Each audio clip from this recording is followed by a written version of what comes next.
Assalamu alaikum, I'm Aisha and you're watching Samaa News. Here are today's headlines.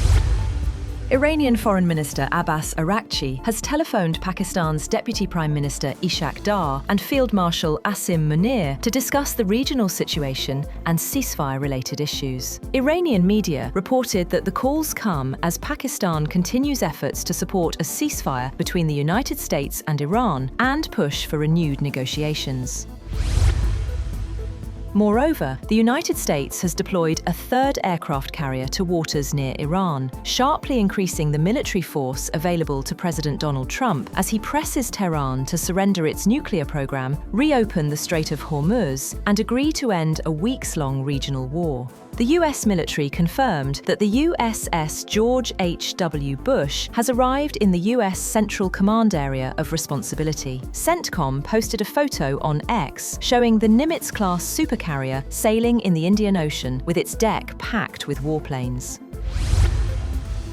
President Donald Trump claims that the United States has total control over the Strait of Hormuz, saying no ship can pass without US Navy approval. In a social media post, he said the waterway is sealed up tight until Iran agrees to a deal, though no evidence was provided to support the claim. In a separate post, Trump said he had ordered the Navy to shoot and kill any boats laying mines in the Strait of Hormuz. He said that mine-clearing operations were being intensified, with activity ramped up to secure the key shipping route. Israel and Lebanon have extended their ceasefire for 3 weeks at a meeting at the White House brokered by US President Donald Trump, who said he was prepared to wait for the best deal to end his conflict with Iran. Trump said he was in no rush to reach a peace agreement and wanted it to be everlasting, while continuing to assert that the US had a clear upper hand in the naval standoff in the Strait. Meanwhile, Israeli Defense Minister Israel Katz says Israel is waiting for a US green light to resume the war against Iran. He warned that any renewed attack would be more severe, even naming Iran's supreme leader as a potential target.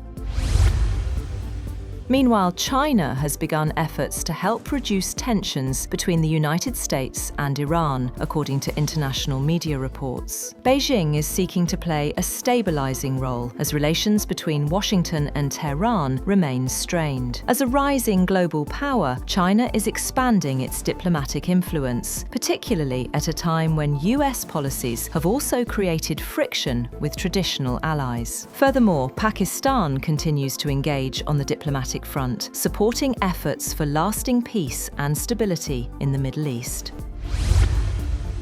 Iran has released footage showing its Revolutionary Guards seizing a container vessel in the Strait of Hormuz. The IRGC says the ships were detained for lacking authorization and tampering with navigation systems and were moved toward Iranian shores. Iranian officials also claim initial revenue from Hormuz transit fees has been collected, signaling tighter control over the key waterway.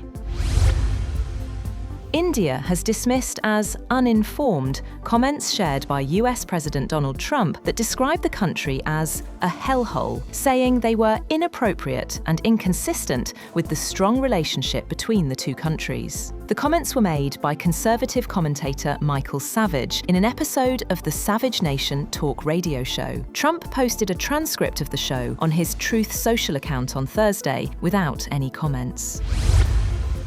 That's all for now. For more updates, visit www.samaa.tv. Thank you for watching Samaa News.